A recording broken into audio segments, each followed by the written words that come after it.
another delivery na to. Karong adlaw nagluto mi og tinola. Bale, ang tinola na mo amo rang gi kuan na is lamas. Tapos kamonggay para healthy lang. Wala namin nagbutang og para subak lain ana. Ang importante lang makahigop og init nga sabaw nga masustansya. Kay kaning akong mister na nakit ng liog ug kinaon og mga karne.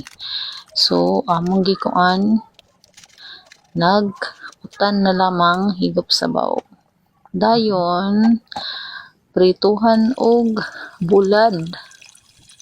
May na lamang pang dungag sa panglasa.